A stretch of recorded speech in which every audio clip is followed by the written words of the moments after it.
fear of people's opinions is one of the greatest constrictors of people's potential.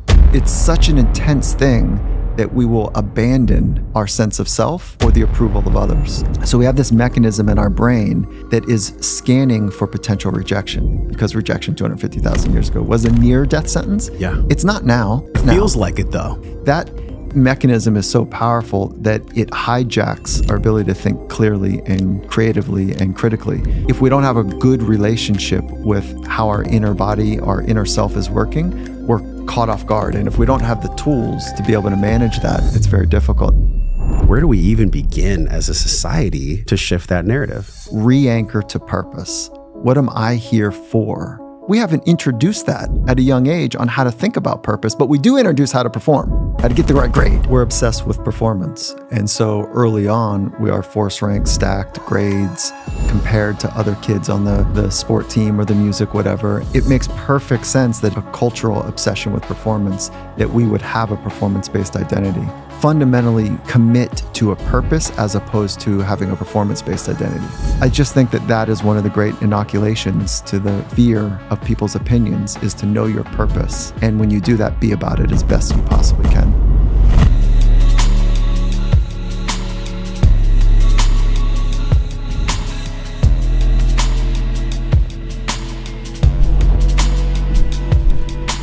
Michael, welcome to the show. Stoked to be here with you. This is the triple header for you. You're on a fun tour. Are you having fun on the book tour? It's got to be amazing. You know, being able to talk about something you love and you've invested, you know, in trying to express the nuances of it, it's really fun and it's really challenging. I'm most interested in things that fall just below the ability to communicate easily. So like beer and pizza, you know, like it's easy to talk about those things. Sports, relatively easy to talk about. And the things that are complicated, they're invisible, that have complexity in it, and they really matter, those are the things I'm naturally attracted to. So, you know, psychology kind of squarely fits there. And the psychology of performance is something that, for me, seems really stimulating. 2018 was the last time you were on the podcast. It was like a quick 30-minute interview at Hurley headquarters, I think, down in Cali. Yeah. And we moved to Austin in 2020. There's been so many changes, man. Since, think about this, pull the e-brake. 2018 to now, the new book, which we're going to talk about, what's been one of the biggest awakenings in you since that time, 5 years ago, essentially? When people ask me about like what success is, I answered it differently then than I do now. And so I've got a 15-year-old and he's my only son. And I think about success right now of when he's older, if we're so fortunate, that I get to have an adult relationship with him. And that's how I think about success right now, is like I'm putting in, to my best ability, the ability to be fully present and invest in a relationship. And so I just hope that the seeds plant, because I don't have the relationship with my father that I would like to have. And so he did his best. I'm doing my best, but it's just not what I would hope. So for me, success is like, right now, it's having a meaningful relationship, you know, with people I love. And so I just kind of put an emblem up to say, yeah, with my son would be cool. I think I heard that. We're going to link this in the show notes. There was some teacher, I think it might have even been someone from Stanford, and he said, you know, real success is when your kids want to hang out with you when you're older. Oh, that's cool. That's actually like a big barometer of success. Yeah, how about it? Yeah. So I'm a new dad. You're much more on the continuum than I am. Yeah. Being a parent's interesting because so much of like how we can just be authentic and just be ourselves, like the calm confidence that you have. Yeah. I noticed it then in 2018. I feel it from you now. It's what doesn't age you as quickly. You have a youthfulness about you. Thank you. And it's probably coming from this place of curiosity about the human condition. Like, what is it about the mind and just how we think and how we are that makes you light up? Like, you don't do this unless you love it, essentially. So what is that for you? Well, I needed it. I was like a punk rock, off access, get after it, you know, counterculture kid. I was attracted to the counterculture sports, you know, the action adventure stuff. I didn't fit in with traditional stick and ball stuff. I didn't understand these artificial rules and these adults screaming at kids. Like, I didn't get it. I didn't fit there at all.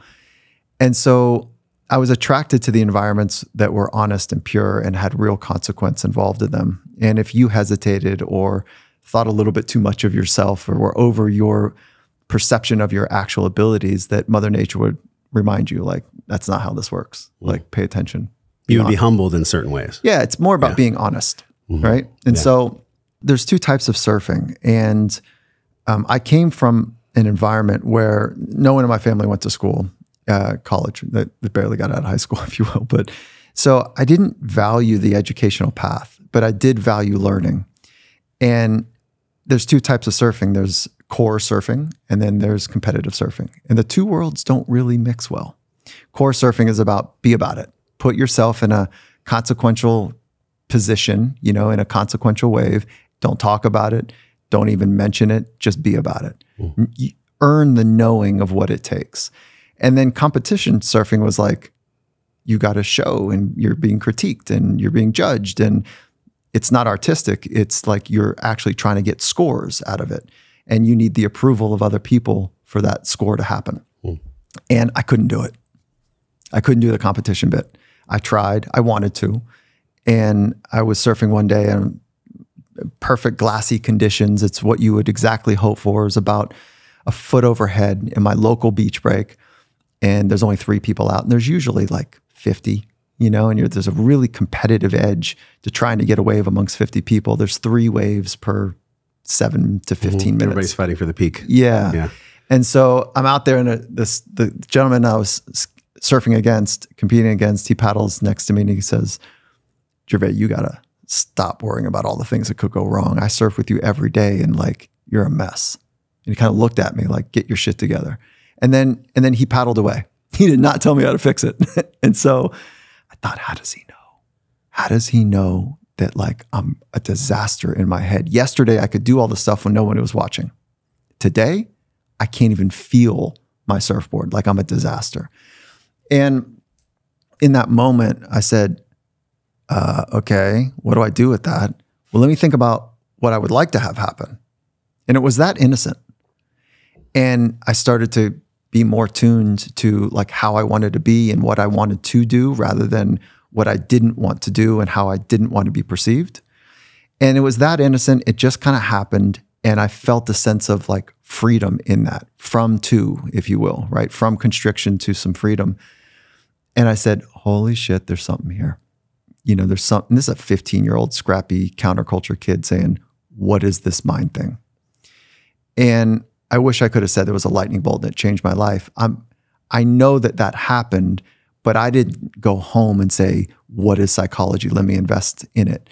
I needed more time, more hardship, more mistake making to come back around and say, I want to really study this. And so that was kind of the origin of how I got involved in it. The bomb drop on your board at 15 from maybe a guru who just paddled in and paddled out. You never saw him again? No, I don't even know who he is. Was he had like a long beard, or was he a guru of some sort? No, I don't. I actually don't have the image very well. Like I could conjure something. You have the memory though. The memory. Yeah, it was a felt feeling, and it was the idea that this guy, and I knew, and I was 15. I didn't know who was in the lineup as much as he did, and so it was a cool moment for me. That's so amazing. We get wisdom at the right time. And I don't know if you followed Rudolf Steiner's work, but he talks about in one of his books that when the intention is pure from the student, the right guru, the right teacher will appear. Has that happened for you since 15 at certain times? I've been fortunate to have people in my life that I would consider mentors. And I wish I could say to you that I had a grand plan and I had this grand vision and I've been working away at it. But I've been following breadcrumbs more than having this grand plan. And so at 15, I was out on a ski event, and there was a gentleman who was chaperoning, who was a little bit older, and he's still my mentor today. And we sat and we had this really rich conversation. I think I was actually a little bit older. And he saw me and I felt seen, and that felt amazing. And so I didn't have that growing up in my family. Dad's an alcoholic, mom's codependent. That drama that comes with those two, they're trying to figure out how to keep their head above water. And they were loving and kind, but they had their drama that they're working through, their trauma, I should say. And so then I'm sitting across this person as a teenager, and I'm like, holy shit, this is what it feels like non-judgmentally to be experienced and seen. That was cool. And so we built this relationship. And if the intention was pure, it was actually accidental, right? Like it was an accident. Yeah. And I was just trying to be me, and he was just holding the space for it. Yeah. My mom's manic bipolar. She's been that way ever since I was a little kid. I have memories of them carrying her out on a stretcher And just coming from, you said, an alcoholic father and a mom that was doing their best, that has to have baked something into your unconscious and psyche that possibly fueled the book. So how to stop worrying about what people think of you. If you come from a space where you only got love when you acted a certain way or when you made mom and dad safe, like there's a lot in there that in some ways, I'm sure, I wonder how you feel about this, in some ways helped you write this book. Oh, 100%. Well, I mean, the way that this happened, so I wrote an article in HBR and it was me working out some stuff. It was like a 2 or 3 page article. And it was, lessons learned about how to not worry about what people think of you. And so that's been something that I've struggled with and I was embarrassed by it. And it was private and I would it ended up helping me have a good social IQ and a good emotional intelligence because I knew how to tap and read a room and read a person and figure out their micro expressions. And then I could fit in. And I'm not saying fit into like fit in for the sake of fitting in, but I could shapeshift in a way where I was okay in their presence. And so that's what you get when you're not sure what's going to come home. You have to read a room quickly. Yeah. So there's a great asset that comes from that, but it's at the cost of knowing who you are. So I would do that well. And then I figured quickly, like, this is embarrassing. This is not how you're supposed to be doing this thing. Like, who am I? Am I the dude that just fits in? Like, who am I? And come to find out, then later as an adult, athletes that I was working with, like some of the best in the world across multiple disciplines, had the same type of thing. And it was different in this respect. They would say, man, I just don't want to let people down. I don't want to go out there and embarrass myself. I don't want to let my coach down, my mom down, my agent down, my dad. Like there's a lot of people, like I can't, that's the pressure. Well, where's it come from? I would ask. And they wouldn't say them. They'd say, well, it's from me. I go, what do you mean it's from you? Where'd you learn it? And they would always want to inhabit that it was their responsibility. They developed this psychological mechanism.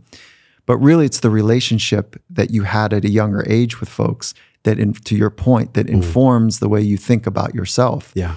So I wouldn't have had the insight without the pain, like true for most of us. Yeah. And so that's where it came from. And so, but let me finish the story. HBR, I wrote the article.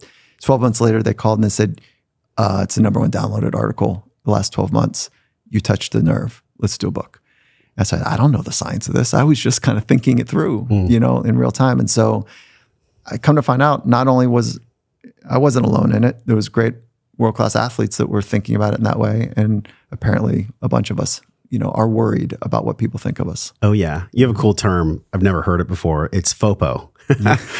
We all know FOMO, right? Because that's what Instagram makes money off of. It allows certain people with the right level of consciousness to evade that. But for the rest of us at times, I'm a human. I'm sure you felt this too. We look at Instagram, we compare ourselves, we have fear of missing out, but FOPO is way different. What is FOPO? How did you come across this? Fear of people's opinion. And so that's the golden thread between my experience, the pro athletes, and what I think the article tapped on is that, and I think it sits right underneath FOMO. And I had the pleasure of having conversation with the author of the author of FOMO. And it was a fun conversation. And I borrowed from his tongue-in-cheekness of FOMO to just have fun with this idea of FOPO. But I do think that FOPO, fear of people's opinions, is one of the greatest constrictors of people's potential. It is the water that we're swimming in. There is a biology that has helped us survive over the last 250,000 years that you and I are here. This thing of knowing how to be part of the community, part of the tribe, is ingrained in us, because if you and I were doing whatever we're doing and the elders of the tribe say, listen, you're creating too much noise. Like, I'm giving you a warning. Sharpen it up here. Like, all right. Come back around. Hey, listen, this is the second time. We're serious now. Like, this behavior over here, you messing around over here and doing this and playing with fire. And by the way, you're not holding your weight when you're out hunting and gathering. Like, get it together. This is the last warning. Yeah. It's not until we get kicked out of the tribe where you and I are now trying to figure out how to fend and forge and fight and protect and hunt and gather. And like, it's too much. It's a near death sentence. So we have this mechanism in our brain that is scanning for potential rejection, because rejection 250,000 years ago was a near-death sentence. Yeah. It's not now. It is not now. It feels like it, though. Because the brain is optimized without having to think to respond to threat. And the threat of rejection was a near-death sentence. So when somebody scrunches their forehead or kind of cocks their eye or gives you some sort of statement like, really, dude? Or I don't get you. That is such an intense thing, whether it's in a living room or a boardroom or a social event, that we conform, we contort, we will critique them or critique somebody else to take the heat off of us, or we'll just disconnect from the relationship. So it's such an intense thing that we will abandon our sense of self for the approval of others. And it's so radical that's why I think public speaking is the #1 fear for most people. There's no snipers. There's no one really, that's going to take you out, so to speak, if you make a mistake on stage. But the most dangerous thing is what's behind the eyeballs. Doing the cold plunge and cold thermogenesis is fast becoming the #1 way to increase your health and metabolism, which directly leads to weight loss. Let's hear from Ryan Dewey, the CEO and co-founder of Plunge, to learn more. At this point, you've probably heard about cold plunging somewhere on the internet and wondering what all the hype is about. Well, here at Plunge, we like to take all the stress out of the problem by providing at-home cold plunge units that provide crystal clear cold water on demand. As opposed to lugging ice and getting that trough in place and dealing with dirty water, the Plunge provides it always and there ready for you. Cold plunging is one of the greatest ROI tools that's out there. 2 to 3 minutes every single day, and you get the increased dopamine levels, a more resilient immune system, a regulated nervous system, and ultimately just a more calm, peaceful outlook on life. We truly believe that when you take the plunge, you change your life. We'd love for you to check us out and see what the cold plunge is all about. Save $150 off your brand new Plunge, plus get free shipping right to your home by heading over to joshtrent.com/plunge. Use the code WellnessForce. This is hands down my top daily biohack for longevity, inner peace, and mitochondrial health. Don't miss out on this special limited time deal.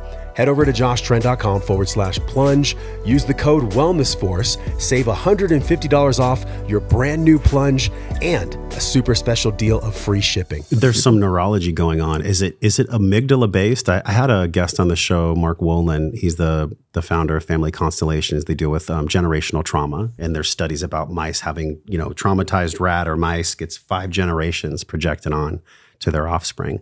There is something to be said about the way that we experience it, or I've experienced it when I started the podcast or when I've spoken on stages. I feel it too. Like it's real for me. And then I just, I do my box breathing and I tell myself, it's not about you, Josh. It's about the message that you're giving. And I have different dialogue that I share with myself. Now, am I perfect in that? Hell no. But it's something that works kind of most of the time for me. What is the neurology of why we feel that so deeply, that fear, the FOPO? What is that really? Well, it's not so much the neurology, it's more the general need to belong that is the survival mechanism. So it is primal.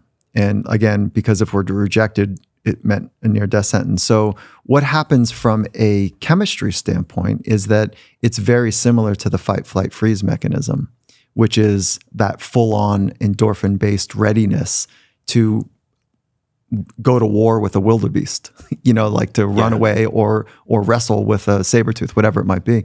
That mechanism is so powerful that it hijacks our ability to think clearly and creatively and critically.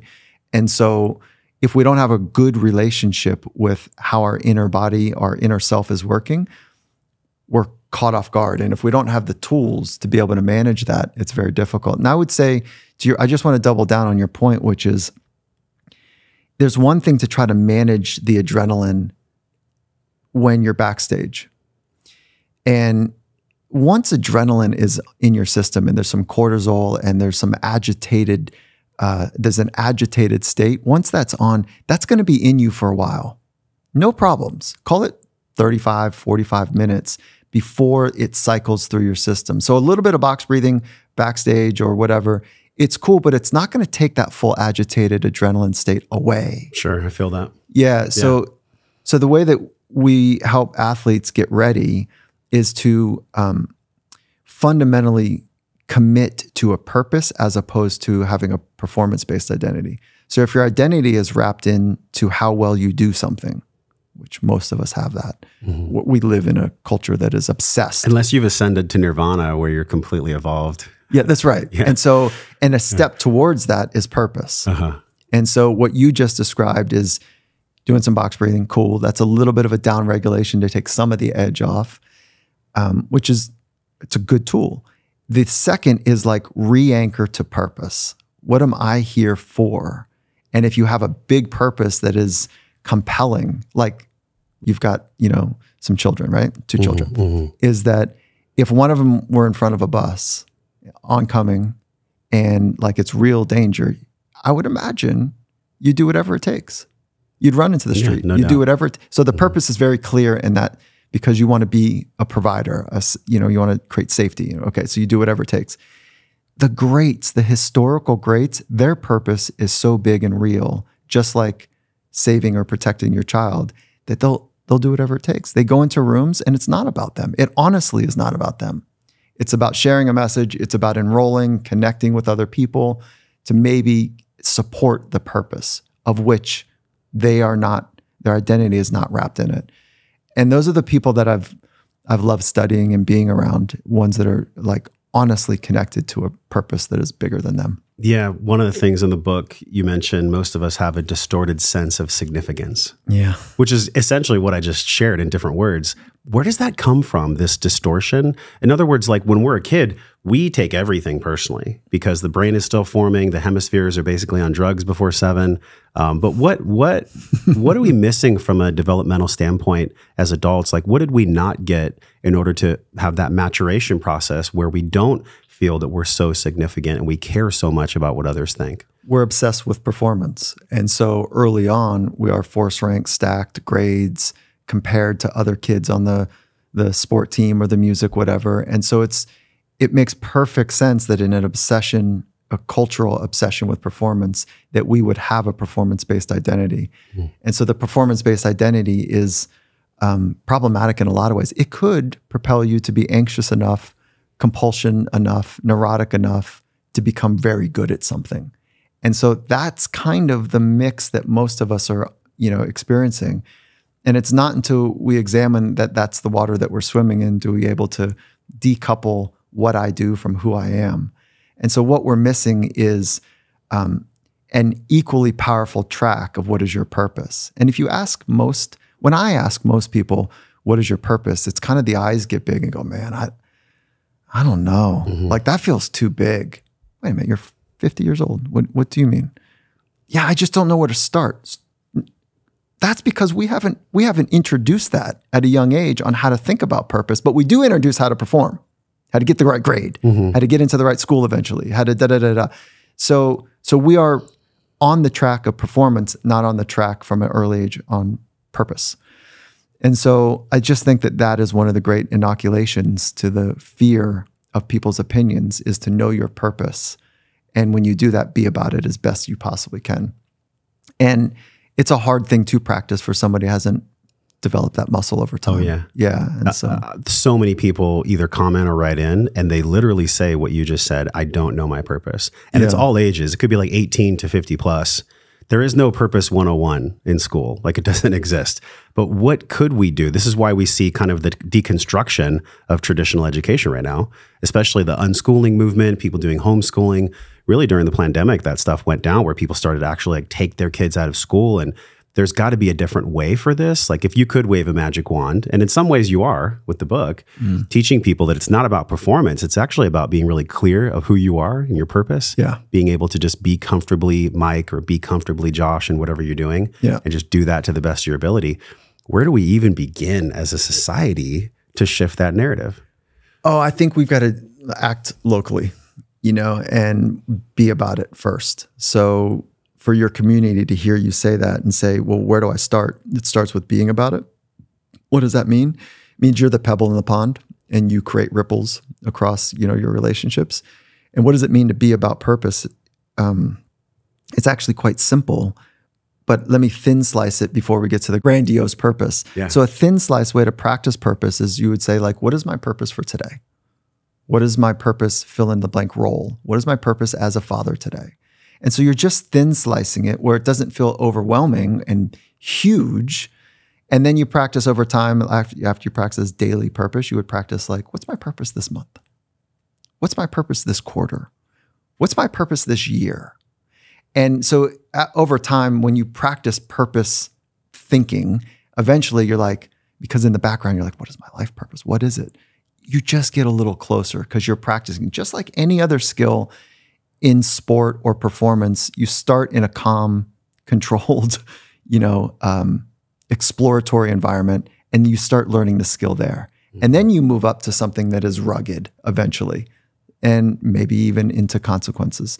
So you start stacking intensity on top of the skill to be able to get better at it. So you push the edges. And that's how I think we would start with purpose. And there's 3 ways to get more clear on just about anything. It begins with some awareness, right? So awareness training comes from mindfulness, a la meditation. It comes with conversations with people of wisdom and journaling. Those are the 3 that I'm familiar with, at least. Those 3, if you have that practice, you become more aware. And what we're talking about here is more aware of what is my life efforts about. And it sounds so dry and boring, but when you have it, like you end up having this different level of fire about you. They're some of the most powerful people because you can't move them around. They walk into if Dr. King Jr. was here, you know what we'd be talking about?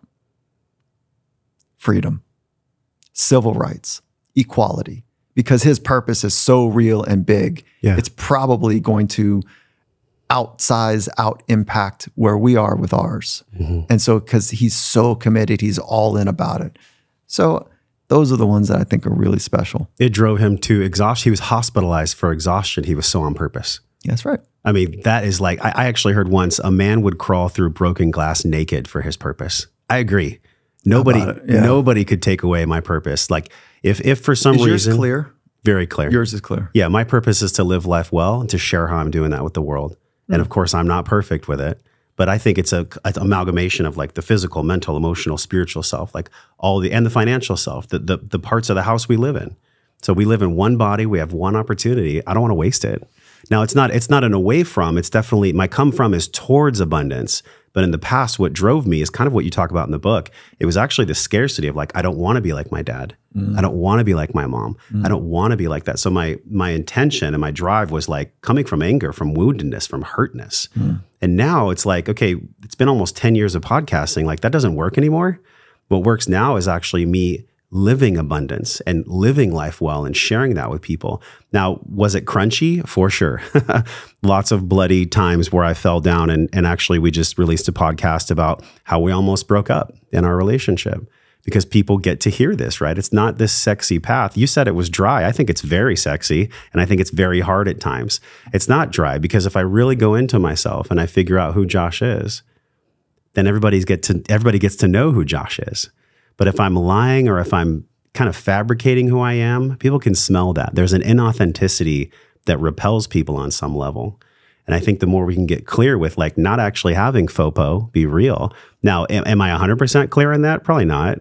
I probably deal with stages of that. As you wrote the book, did you find layers of that within yourself? The FOPO of Mike? Oh yeah. Like just because I wrote about it doesn't mean that it's You're not extinguished. Immune. Yeah. And so it's still in there. I think the high note is that I wrestle with it less than I did 10 years ago, and I wrestle with it less than I did last week. So there's an arc to whatever it is that you work on. You become a bit more proficient with it, hopefully. And yeah, so I worry a lot less than I ever did, and that's because purpose is a bit more clear for me. And I've got a round table of people that have demonstrated time under tension. And they care about the wellness that I'm trying to create within me and for that. And so I feel like I'm connected in a way that I've given myself to be seen, and they've said, I see you, I got your back. And so when you have a mini tribe like that will hold you accountable to the words that you say, the actions that you take, the way that you organize your life, there's an exponential kind of gift that comes out of that as well. So I'm not trying to please them. I'm trying to be true to me. And in return, they're trying to do the same thing. And so that's the 1 + 1 is 3. Is it specifically like men's groups or specific men's work that you're talking about in the round table? Or is it? No. So to get on the round table for me, there's 2 criteria. One is that there's time under tension, and you've demonstrated that you've taken the time to understand my scars, my traumas, and the ambitions and the hopes and dreams. And so when I turn to you and say, hey, what do you think? It's in context. So they've demonstrated care and I've demonstrated care. So that's the first kind of criteria. It takes a long time to get on a round table of 8. Sure. Sure. And so that's the first one. And then the second is that they've poured themselves into something. So they've been in the amphitheater themselves, or they really know what it feels like to go for it, the quote unquote good life for them. And so those are the 2 criteria. So it's not gender specific. Yeah. Is Dr. Tim Brown in that round table? Oh no, he's right on the outside. Okay. Tim Brown is like, Tim and I have spent great spiritual energy, kind of like, I love his philosophy and approach. We haven't had enough time under tension. Sure. Yeah. Yeah. One of the things that I loved is you talk about the 3 screens, which is, I love the rule of thirds. I don't know if it came from Fibonacci sequence or just in your own models of psychology, but there was a reference to Nate Hobgood-Chittick. I hope I said his name right. You did. NFL player. He was young. He was in college sports and even, I think, Pee Wee football, and his coaches were telling him, you're too slow, you can't do this. And he developed this screen where he would only let certain things come in that were actually of service to him. Can you talk about the screen model? Obviously, this takes practice. This is not some like panacea where once you hear this, you guys, it's going to fix your life. But if you practice it, just like meditation or breath work, it can fundamentally shift you. Yeah. Can you talk about the screens a little bit? Yeah. So Nate Hobgood-Chittick, dear friend of mine, no longer with us. He passed away, we believe related to CTE. He won a Super Bowl. And so he was an elite athlete in the NFL. I should say he didn't win the Super Bowl. He was a member of a Super Bowl winning team and a significant contributor in a lot of ways. And so during our friendship at one point, he goes, and he's laughing, and he's got this huge personality, belly laugh that's like a abundance of joy inside of him. And he's a large human at like 6'4", 300 pounds. Was he like offensive line or D-line? D-line. D-line, okay. Yeah. And which for folks that aren't familiar, on the defensive line, you're one of the humans that is trying to dismantle the quarterback. Yeah. And so very large, fast, powerful human, big joy, belly laugh, spirit for life. And he's laughing as he says this to me. And he says, Mike, you have no idea what it's like to grow up in football, where grown men in front of your friends are screaming at you. There is spit flying from their mouth. They say that they want to help you, but it's really about you getting the shit right that they're trying to explain to you, and it's not going according to plan. And they scream at you, when are you going to get it? You're too slow. You're never going to figure this out. I've told you 1,000 times, a half step, just a half step. That's all. Why are you taking a full step? What's wrong? Guys, look, do you think Nate's ever going to figure this thing out? Jesus, dude, why don't you get in the locker room? Wrap it up, dude, because it's not working out. I'm tired. So that's a coach's voice. And Nate says, like, that is so dismantling of self to be humiliated in that way, where there's, like I said, spit flying from the animation, and the vitriol of disdain from the coach. I remember that myself in high school football, feeling that feeling. Yeah. And so what he said is that he had to figure out, and this was kind of his own creativity. He says, I put up a screen. I knew that the only thing out of that entire dramatic experience was, it was not what my friends were going to think. It's not what the other coaches were going to think. It's not all that, you're never going to make it. It's none of that was going to help. I put up a screen that was porous in such a way that the only thing that was going to come in was the thing that was going to help me. So I had to look for it though. And the thing in that narrative I just said is half step. I told you that what you need to do is a half step. And so that would come in, and all of the other nonsense would fall away at the outside of the screen. The thing that would come in is half step, and he'd walk away. Right, got it, half step. That's what I'm doing. So all that other noise was just that. And I think that this signal to noise ratio tends to be a well-accepted principle in engineering. It's a psychological principle as well. If you can figure out the difference between noise and signal, and you have a tuning fork for the signal, you're on your path now to figure out all the noise of what others think. For the most part, is radically distracting. And the signal is, how do I line up my thoughts, words, and actions to be my very best right now? And there's micro choices that we're constantly making. And him putting up a screen was helping him with that micro choice. Sure. Let me take in the information that's going to serve me well to be able to later line up a thought, word, and action. And the action was a half step in this point. And so I miss Nate. I love Nate. He offered so much to the world, and I want to share the screen pass, if you will, the screen that he developed. And I think I share it with my son.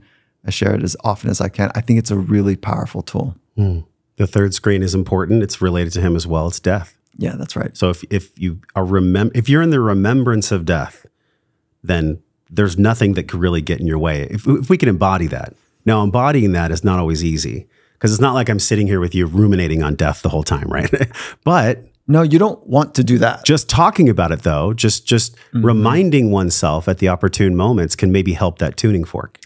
Yeah, I think the idea of this is not a new idea, which is, life is fragile, death is coming, prepare yourself well for death. And the samurai approach that I've been attracted to with death is that I want to die a noble death. And that doesn't mean in a certain way or a certain time. It means at the moment of my death, I want to be very clear. I want to be connected to my core virtues. At the moment, maybe my head will be lopped off. And I think about the moment that I'm going to die. Will I be present? Will I be connected to the experience? And will my training of today, will it show up then? And then, so that's kind of the long arc of it. And we don't know how long, sure, right? That's the mystery. The small arc here is not attending to that death is going to happen between you and I, but that life is fragile, so be in it. And when you experience death and trauma, you can begin to embrace just how fragile life is. No one's getting through this world without trauma. Small T, big T, you've got it, we've all got it.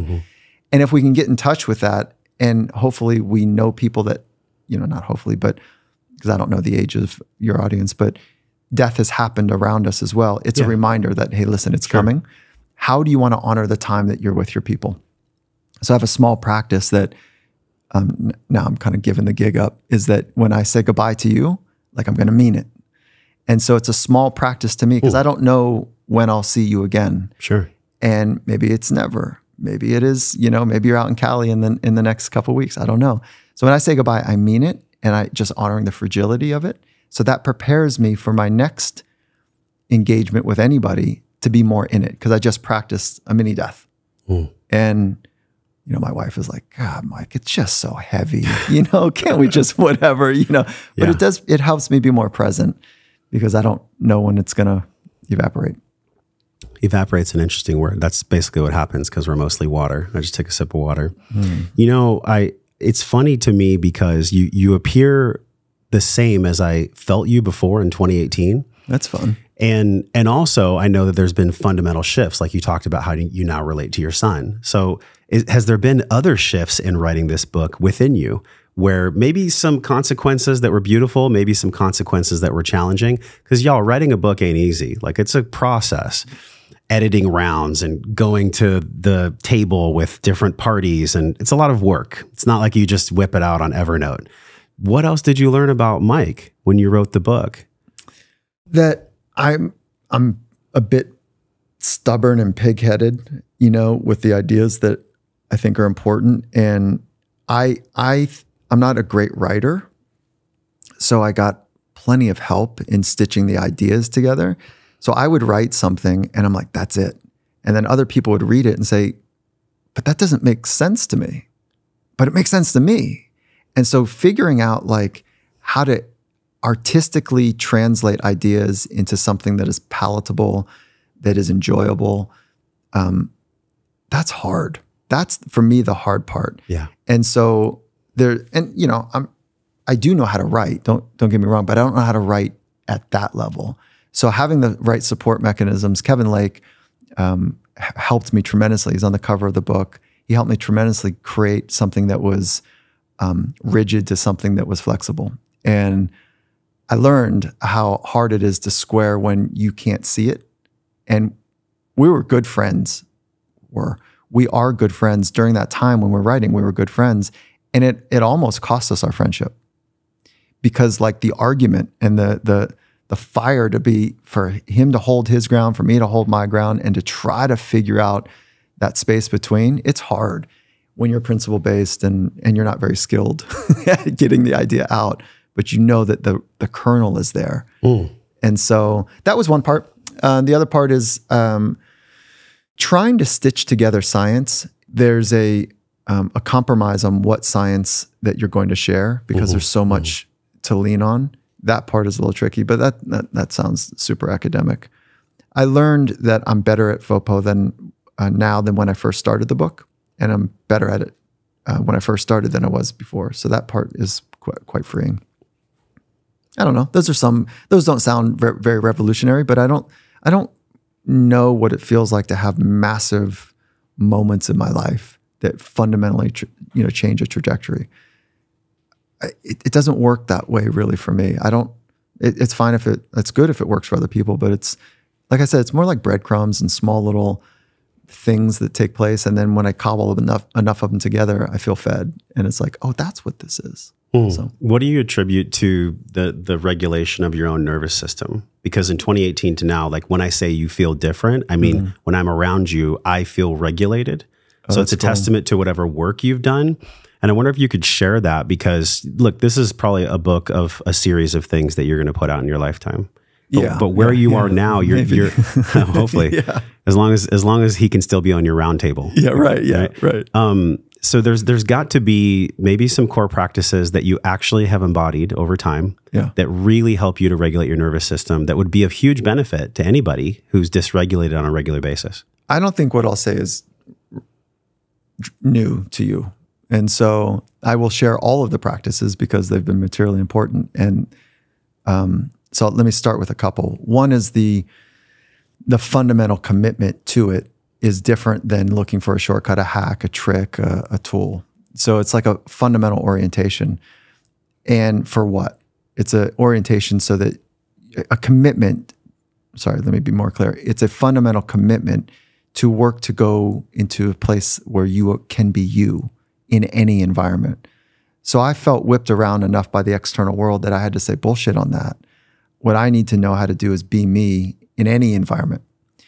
And that fundamental commitment is the same commitment that great athletes make, is that every day at practice, they're going to the messy edge in front of their peers, in front of people that want to take their job, in front of coaches that hold the power of whether they play or not, whether they're ejected from the team or not.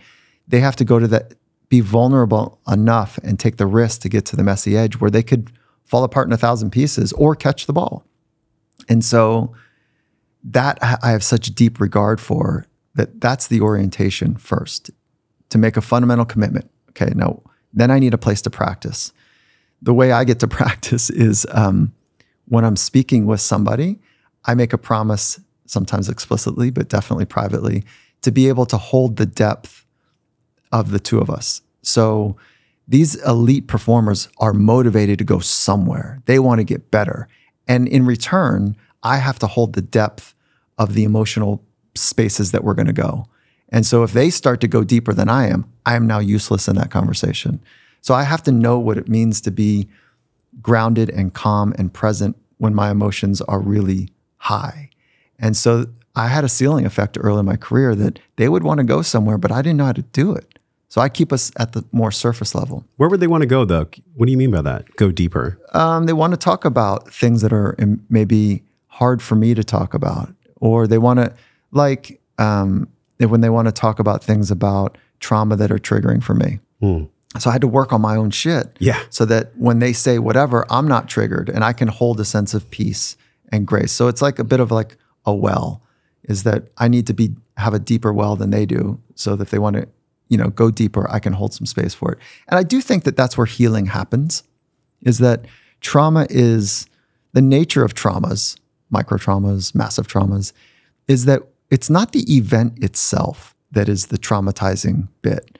It's that triggers a sense of aloneness, isolation, fragmentation, where others around you don't relate and can't relate, and you feel a sense of isolation from the coral reef of other humans.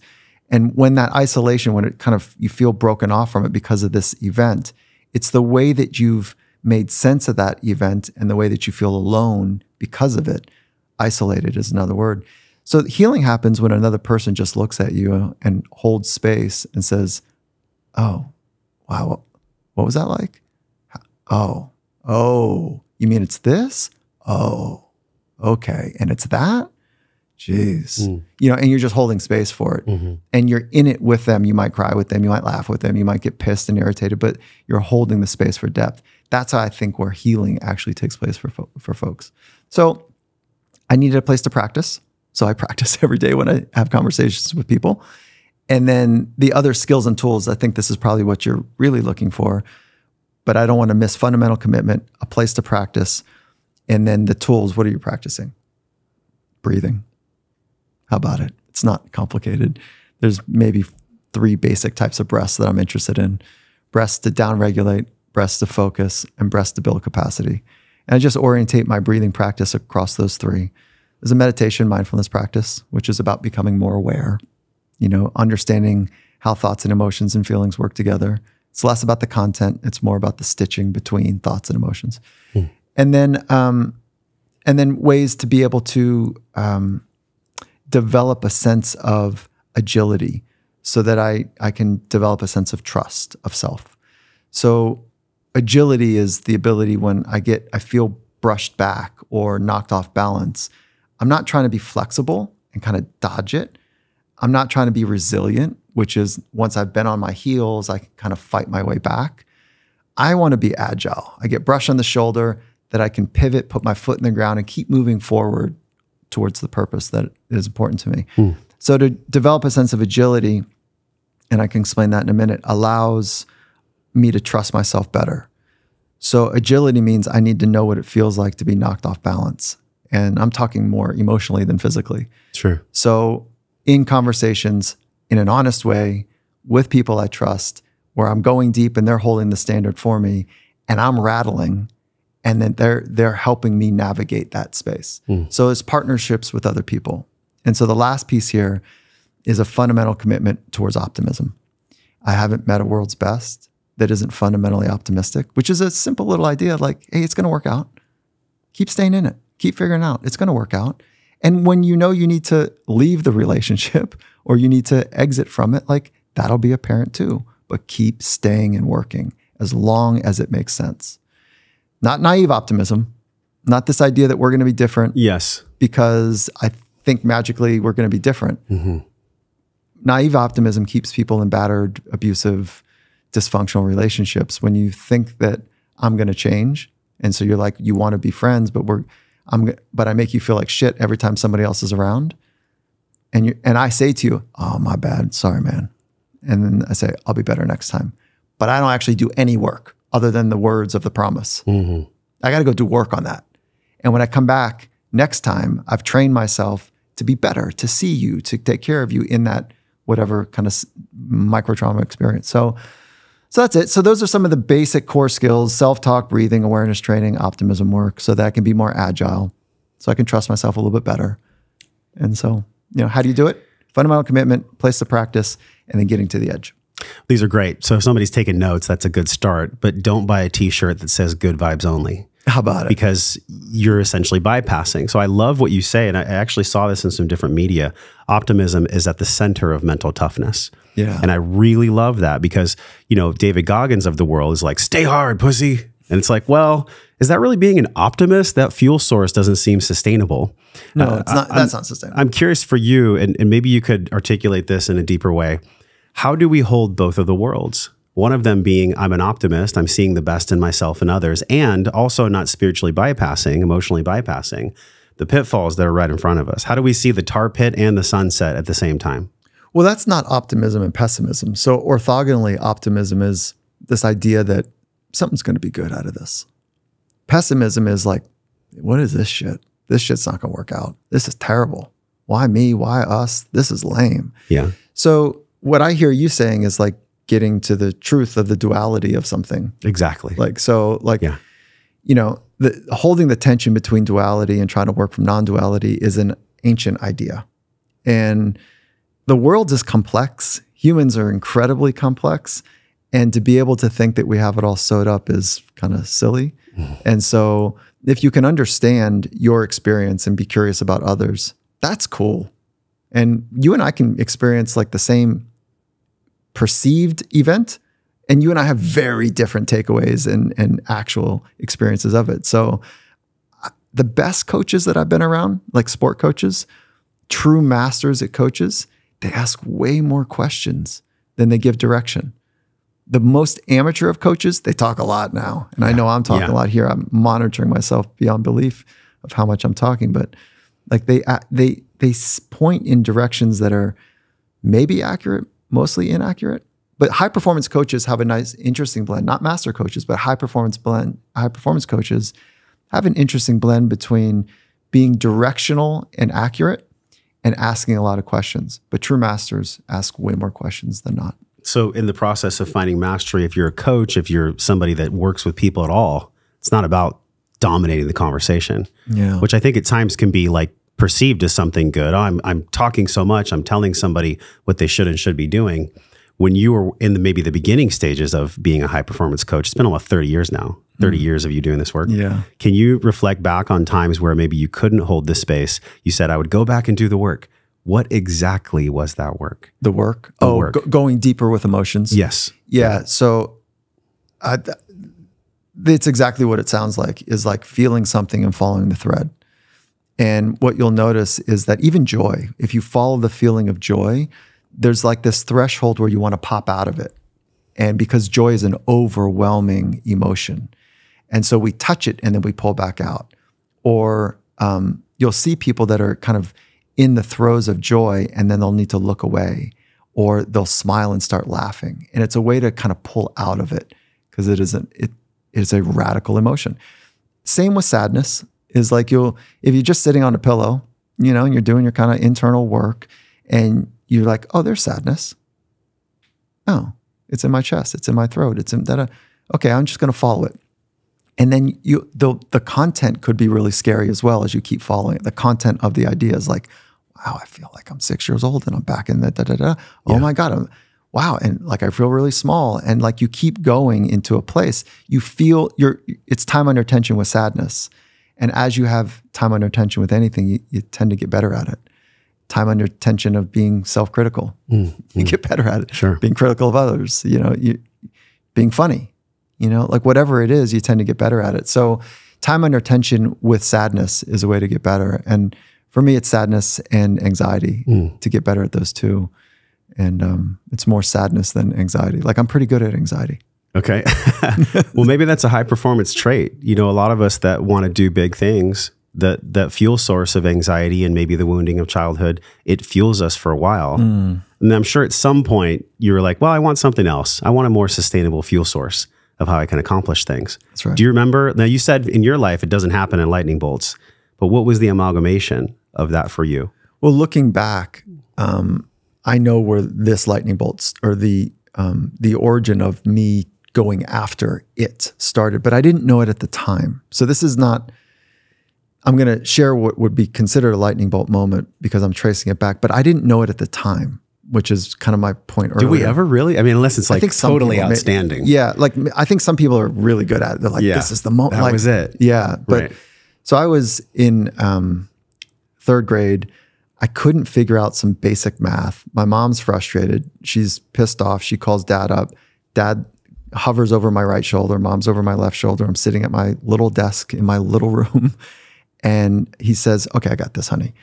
And he kind of leans over and he says, Mike, it's this. Like, how do you do this problem? And I said, I think it's this. I think this is the answer. I think and he got frustrated now. This. Like, Mike, okay, how about this one? And now he's agitated, quick to temper. And he leans over and he says, babe, maybe he's just stupid.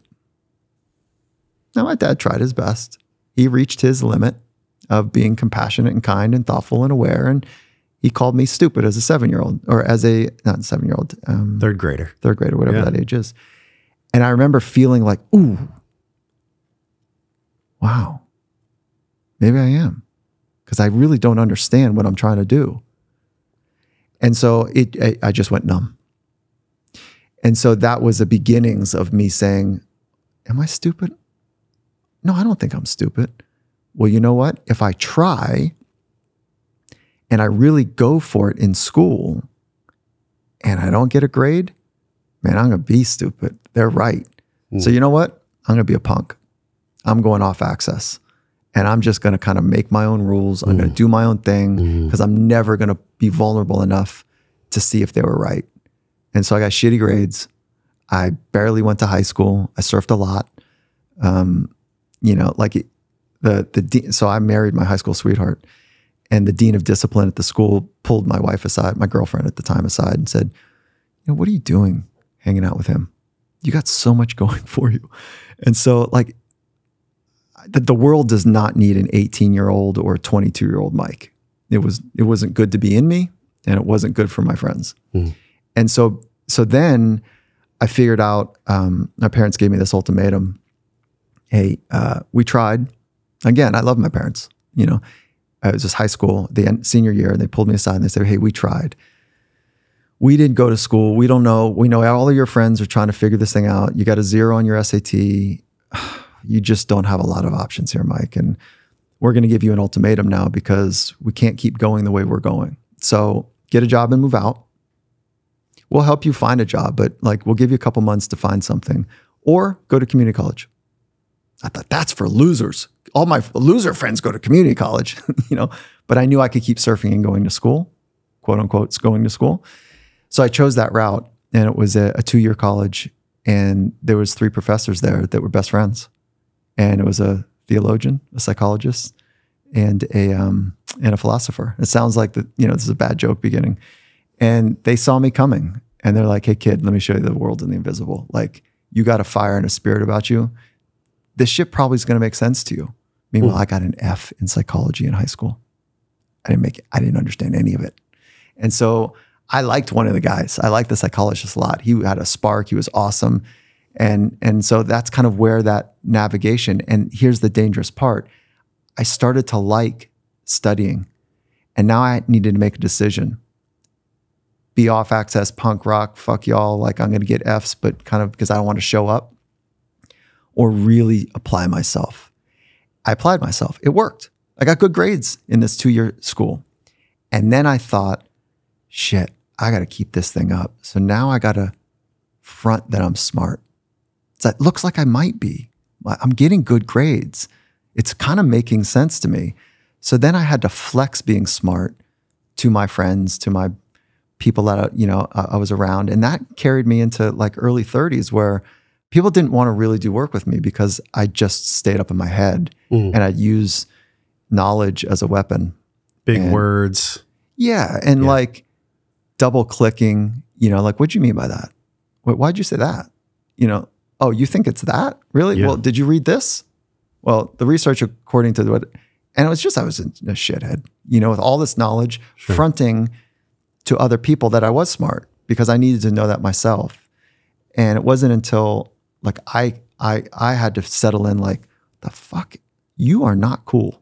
This is not a nice way to be, you're a shitty piece of the reef. So, what are you doing? Like, is this really the way you're going to go? And so it wasn't until it was my wife basically that was like, hey, can I hold a mirror up for a minute? Yeah. I was going to guess either way for kids. Oh yeah. I didn't have kids at that time. It was my wife. I've learned the most about myself through sacred union and through being a father. It's almost like that movie Stargate, where Kurt Russell goes through the portal when you have children, or when maybe you have a spouse that mirrors back to you how you're being. There's no way you could ever go back to it being the same. Yeah. Like you're going to fundamentally be different. Yeah. So that seems like it was a lightning bolt moment. Do you remember there was one talk with your wife where she was like, hey, this isn't working? Again, at the time, I wouldn't have known. But looking back, she said, you need to move out. 7 years into our marriage. That seems like a lightning bolt, Mike. Dude, I'm telling you, I wish that I was more like... You're just a contemplative dude. Yeah, but see, I needed it. Like I've studied what I needed. And so like, I need to be more aware. And I was, how old was I? Married at 25. I was 32. And I was like, nah, come on. We'll figure it out. Like, what, really? Come on. Okay, I'll be better. I'll be better. I'll be better. You've said that before. I'm telling you. So I'll never forget this now. She says, I'm telling you as your best friend, I can't be me around you. It's suffocating. You're a good man, but you got to go. Holy shit, did the world change? You know, this was my best friend, and I fucking selfishly was blowing it. And so I try to share with the greatest transparency that I'm a work in progress trying to figure it out, and I needed better awareness. I was breathing, I was doing my practices, but I was more fronting that, look, I'm breathing. I didn't like yoga because of the community, but sorry, it just pissed off like a billion people. But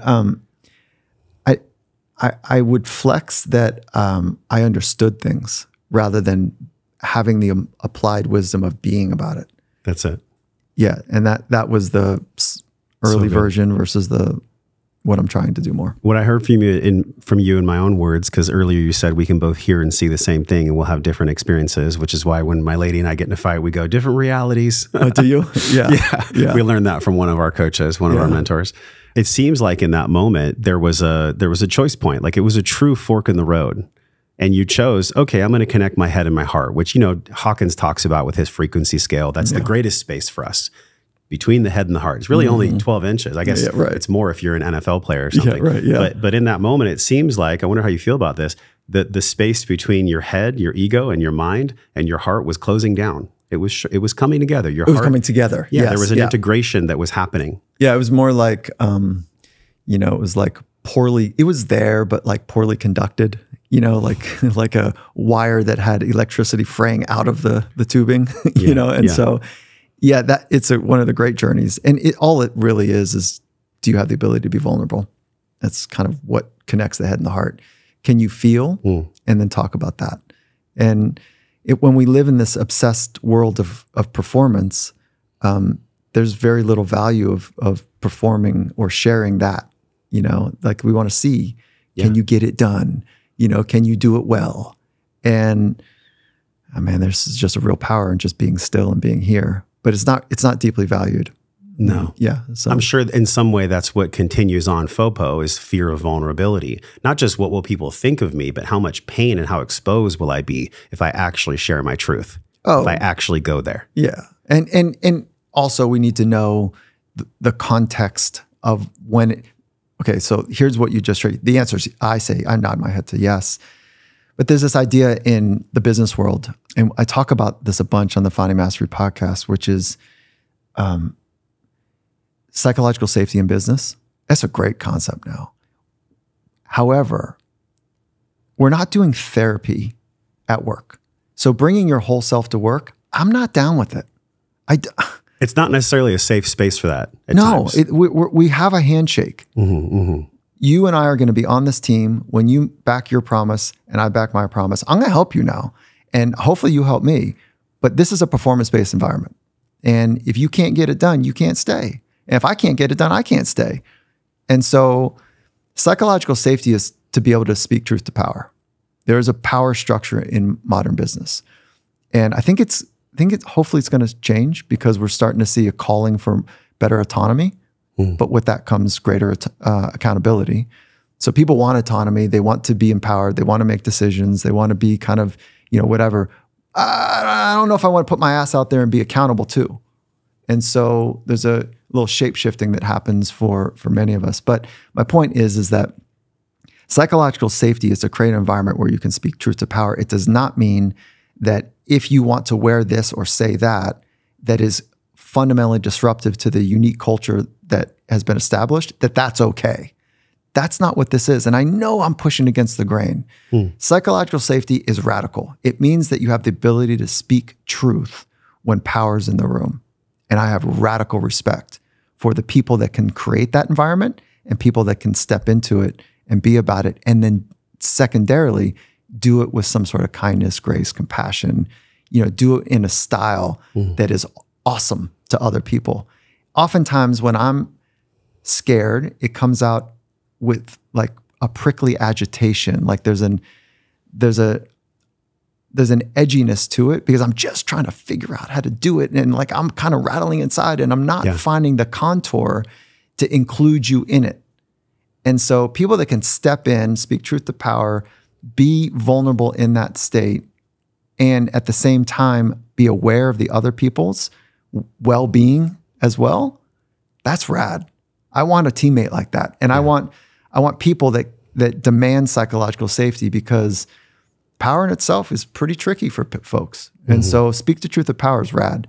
And locker rooms, spent a lot of time, you know, in elite sport. Locker rooms are some of the most honest rooms on the planet. There's some really good honest rooms, but it's one of them. People are naked. They're made fun of. Everybody knows what you're able to be, what you're capable of, and whether you're bringing it or not. If you're blowing it in your preparation, if you're a disaster in your life, you're called out, you're supported, you're loved on. It's like there's all of the experience in locker rooms. Now, again, you can get a lot of trouble because there's some locker rooms that are pretty damning and, you know, and like really awful. But but there's the potential for it to be great. Coaches' rooms, where all the assistant coaches and the head coach, and where they get together and team up and have conversations, it's one of the most dishonest rooms. There's protection. They're on 2-year contracts. One person really holds the power, whether people stay or go. Their jobs are directly related to how well the athletes do. And so there's a lot of blaming and finger pointing in those rooms, because they're trying to keep their job. They're trying to do the thing that they love. And it's not me. It's not my coaching. It's a kid. And so the dishonesty in some rooms is nauseating, and the honesty in other rooms is so refreshing. Dude, it's almost like when there's more to lose, there's more falsities, there's more fakeness with people. When there's more on the line, essentially. Well, it's the likelihood that you would want to deflect, you know, and not be accountable. So then real power only comes from peace. Because if you're at peace and knowing who you are and knowing that you're great and not caring if you get, well, I mean, I don't know if that'd be possible to not care if you get fired, but to really know who you are, know your own value at any level of sport or life, doing the work on that could probably diffuse the fakeness in any environment whatsoever. Yeah, when somebody walks in that's really about it, whatever it is for them. Yeah, and they know themselves. It holds up a radical mirror to everyone else. And so this is like, I've never really had a formal job where I've had a 9-to-5 thing. I've been an entrepreneur, solopreneur, entrepreneur most of my life. And I never wanted to make a decision. Like, I don't come from wealth, and I want to be successful on a lot of different variables. Financial success is cool too. You know, it's like spiritual health, emotional health, financial health. Like, there's lots of variables.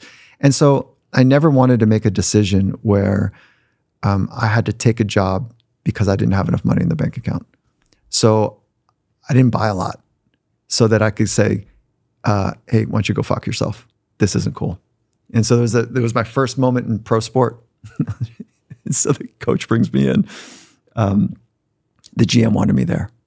And this is a radical mistake. I didn't even realize it. The GM wanted me there, signed a contract, but I didn't know that the head coach actually was not involved. And so it was in hockey.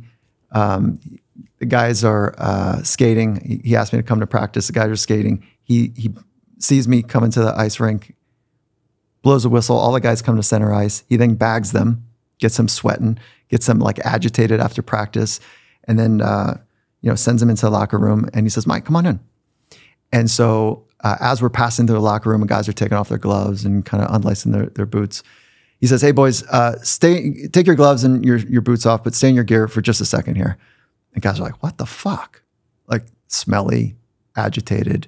Like, what are we doing? So he brings me into his office and he says, chit chat for like 3 minutes, pleasant. And I'm like, what are we doing? Why are they there? This is weird. This is my first kind of gig in pro sport. He goes, "All right, Mike, let me introduce you to the boys." Brings me out and he says, "All right, everybody, this is our shrinker. And if you're fucked up in the head, he's your guy."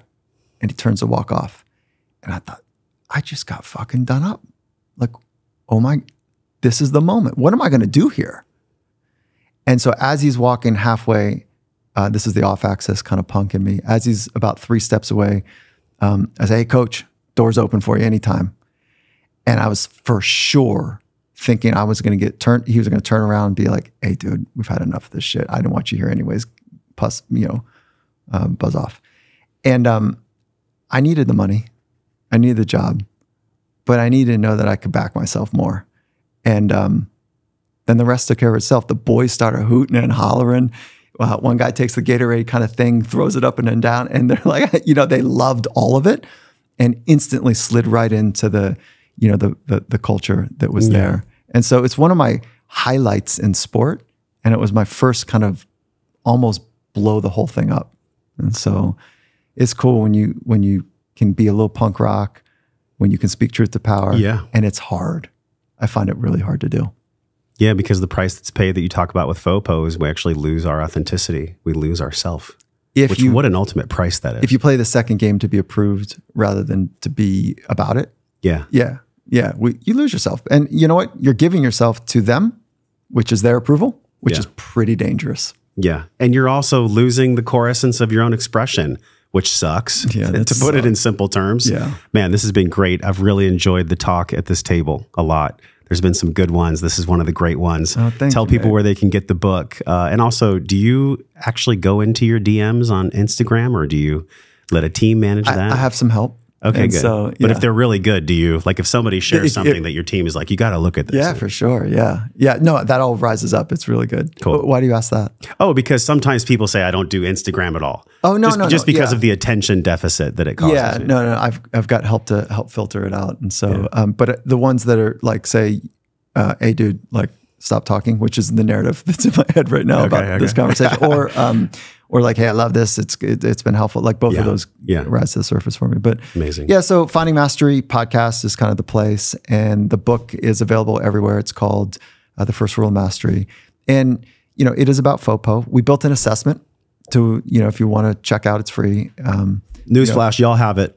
Yeah. Right. I mean, I think that's it's got what's the percentage again of people that have it? Oh, I think 100%. We all have it in some way. Unless you're a narcissist, sociopath, or enlightened, everybody else. Which I think is like that's actually 5% of the population. That's isn't it? Yeah. Well, okay, so almost. I don't know. I don't know what the enlightened 5% for sociopathology and narcissism, but enlightenment, I don't know. It's probably pretty small. Well, dude, enlighten us as we say goodbye. I asked you this question 5 years ago. I'm curious how you'll answer it now. How do you define wellness? These greats that are on the wall, they all went to jail because they were willing to turn around to the coach and be like, hey, the door's open whenever you want. They were willing to actually just be themselves, and they got put in jail for it. I love that. In my opinion, they lived more well than so many people because they were willing to just be their fucking selves, even if they were to go to jail. And they said, cool, I'm going to do it anyways. I think that's a part of wellness. How do you define wellness? Like, what is wellness to you now? A father, an entrepreneur, a best-selling author. Like, how do you define wellness? You talked about success earlier with your son and the relationship, but now where you sit 5 years ago, you answered this. How do you answer that now? How would you put even a definition on a life well lived or what it means to be well? It's not orthogonal. It's not simple. It's actually quite complex question. Having a zest for life is evidence that you've managed your energy system well. You've stressed well and you've recovered well. And net, you have a zest and a fire for life. Towards what? Towards purpose, towards relationships. You've traveled in ways that you've gone to the edges and you know who you are when you meet yourself at the edges. And you have an understanding of who you really are. So well-being and wellness for me is the evidence of it, or the artifact of it is a zest for life. Like you've got that fire, you've got that ability to do it. Life happens in the present moment. And so we need to train ourselves to be here more often. That's where high performance is expressed. It's where wisdom is revealed. It's where all things that are amazing and true are experienced. So training our mind to be in the present moment is the keyhole to the good life, to well-being, to wellness. And having that fire and zest is the expression of it. Beautiful. Thank you, man. Thanks for being here. Thanks for coming on the show. Thank you for creating the space. I really appreciate how you've held the space and allowed me to kind of go and ramble. And there's a felt experience being on the other side of your gaze, which is like, you're really curious and you're really kind about your approach. So that's noted and appreciated. Thank you, man. Feels good to receive that from you. Thank you. Until Mike and I see you again, we're both wishing you love and wellness. We'll talk to you guys soon. Hey, thanks for watching this video. If you love this video, hit subscribe. That way you'll be automatically notified when new videos come out, new episodes, and also share this video with a friend. If you loved it, they're gonna love it too. check out some of the videos on this screen that are perfectly curated based on the video you just saw. Make sure you follow me, and I'll see you in the next video.